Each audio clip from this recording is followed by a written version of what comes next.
when the kind of fixtures come out, you look at this game, and if you want to qualify, especially in first place, you know, you need to come and go to Athens and pick up points. So yeah, it's going to be tough, but I think we're up for the challenge.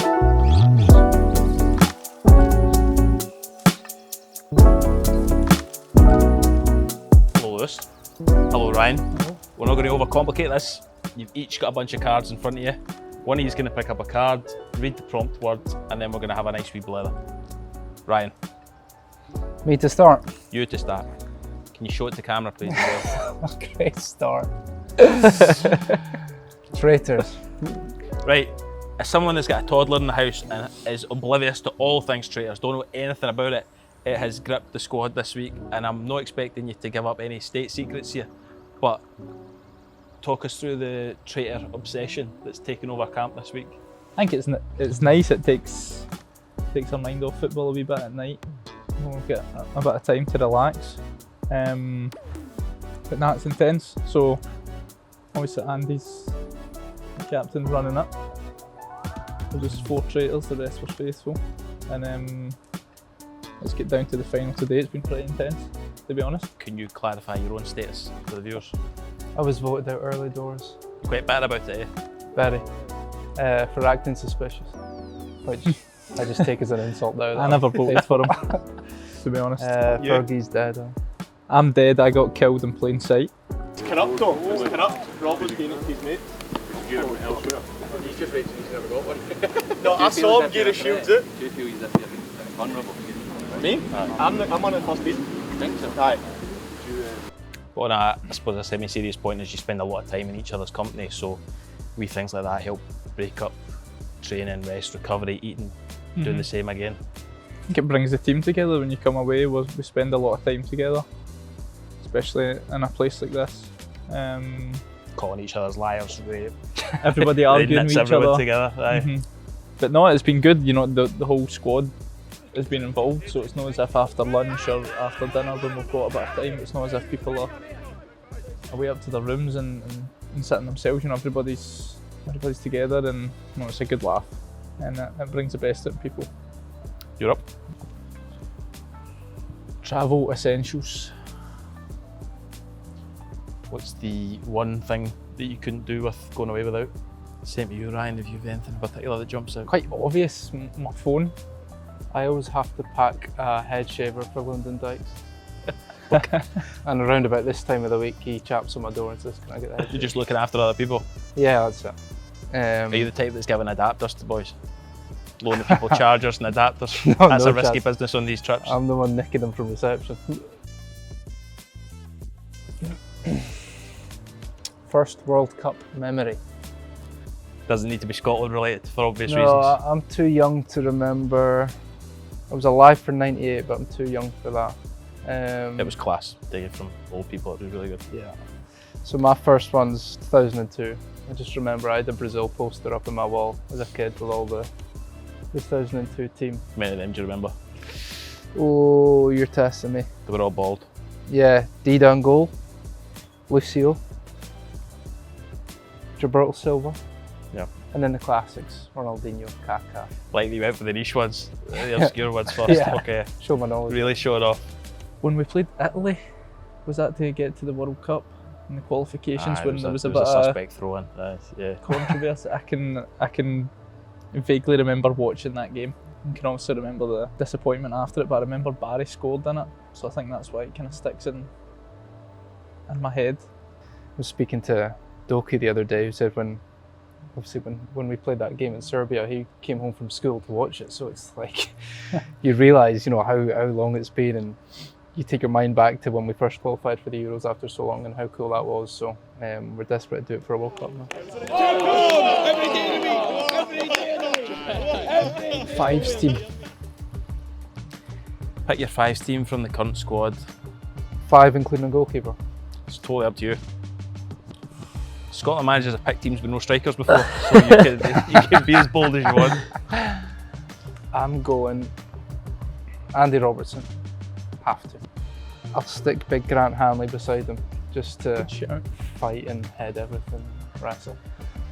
What formation are you playing here? I'm playing a 2-2-1. Right. Happy with that? Yep. You counted the Definitely 5? five. Yeah. Midfield.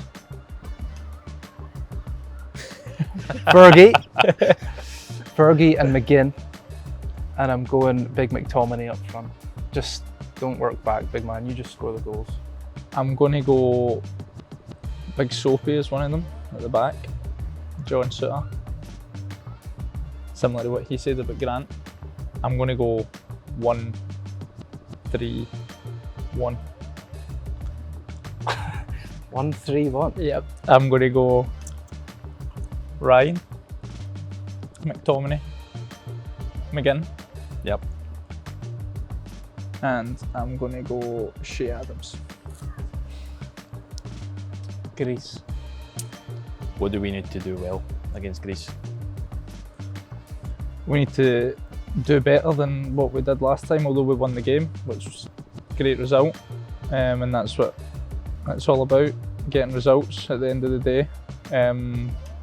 But I think we know ourselves, we can perform a lot better. So I think you're all obviously obliged to say the right things about the team you're about to play, but there is obviously a lot of respect from this camp towards the Greeks. You've had really closely fought hard games against them. Yeah, for sure. I think we knew that coming into the campaign, with obviously playing them at the start of the year as well. You know, you look at their results for the last few years and they've picked up some massive wins. So, you know, we knew how good a team they were going to be. Obviously, it was a massive result to get 3 points at Hampden against them. You know, when the kind of fixtures come out, you look at this game, and if you want to qualify, especially in first place, you know, you need to come and go to Athens and pick up points. So yeah, it's going to be tough, but I think we're up for the challenge. Lewis? new kit. It is flying, has to be said. People are buying it in their droves. Does the novelty ever wear off, pulling on a Scotland kit to begin with, but pulling on a new kit? Nah, I think pulling on any Scotland kit is such an amazing feeling, but this one, I really like it, like you said. Nice design, classic, pretty clean. I like the badge in the middle, similar to this t-shirt actually. And the thick stripes, it's nice, really clean kit. Well, you modelled it. Congratulations. After all these years, you've progressed to poster boy. How was that experience? Your own photo shoot as well. Huh? Your own photo shoot as well. I know, I can't believe, I don't know what I did to manage that. I think 4 or 5 boys didn't answer their phone before me for me to get that shot. 24. Yeah. Yeah. Must have worked if you're saying the shirts are flying off the shelves, so you know. It's always cool pulling on a Scotland top, especially when it's a new one, and you think back to all the kind of older ones that you wore when you were younger. And What did you have? What sticks out? white with the blue, The McFadden one? the McFadden one. Yeah.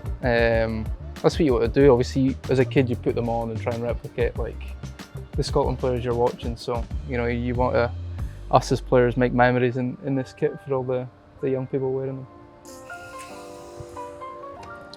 Tartan Army. Needless to say, away end in Athens sold out rapidly. Full house against Denmark when we go back as well. We don't take it for granted. People save up hard-earned money to come and follow the team everywhere, but it's going to be important again in Athens, isn't it? Mm-hmm. Like you said, we definitely don't take it for granted, but I feel like that's the standard. They always follow us, and their numbers are always there, they're always loud. Great support, and like you said, most of the times we go away, the away section's sold out. Like Fergie said, you need to remember that you're playing for all of them as well. I think over the last few years, the team and all the fans have been pushing in the same direction, which has really, really helped, and hopefully we can continue that. Lewis? Yep. Italian boys. I feel like this doesn't get talked about often enough, that we've got a few players playing in Italy just now. And it's nice, you know, because we're all playing in the same league.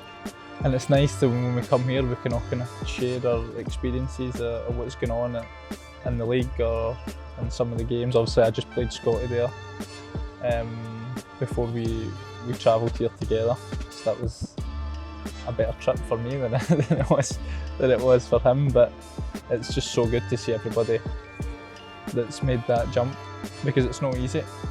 It's good to see everybody doing well, and you know, especially Scotty and Billy being really successful last year, winning the titles. So it can only be a good thing. You are also very far from home. Do you miss anything? Any random wee things? I miss the accents, funny enough. I know I've got a pretty soft accent from up in Inverness, but I do actually miss a proper Scottish Just accent. be able to let it rip. Because, you know, the southern accent down the roads, maybe, I mean, people probably call my accent posh, but down there's a different level. So you're rough down there. Rough as stone. Your turn. Nearly there. Warm weather camp. Sitting here on the top floor of a luxurious hotel looking onto the water. So Yeah, it's been amazing. I think all the boys have been absolutely blown away since we arrived at looking at facilities, the hotel we're staying in. It's been incredible. I don't know how long it was kind of in the planning, but I think it was a good idea to kind of take us away with the two massive kind of games coming up.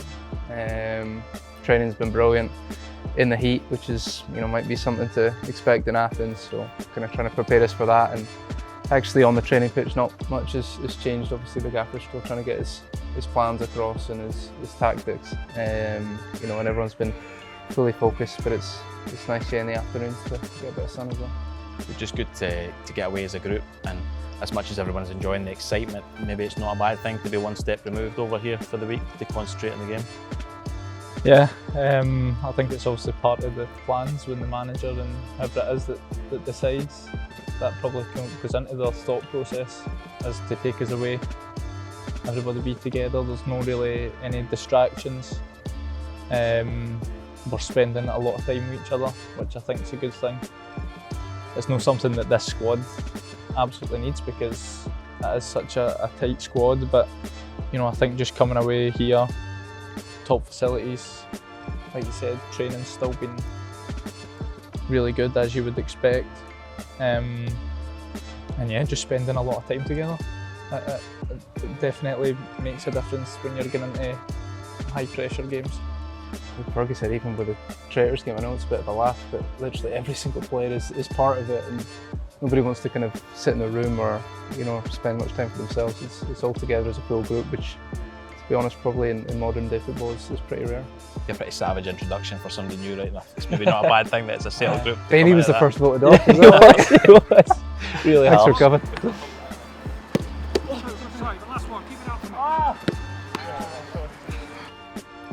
Nando's.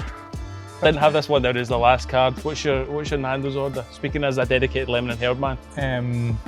You know, I actually miss Nando's really much, like a lot, because Coming from Italy, where Yeah. everyone raves about. no, I cuisine. know, but you know, like It's too good. sometimes you just miss something from back home. I would always say that. And what would that be then? Double wrap, medium. Chips, rice.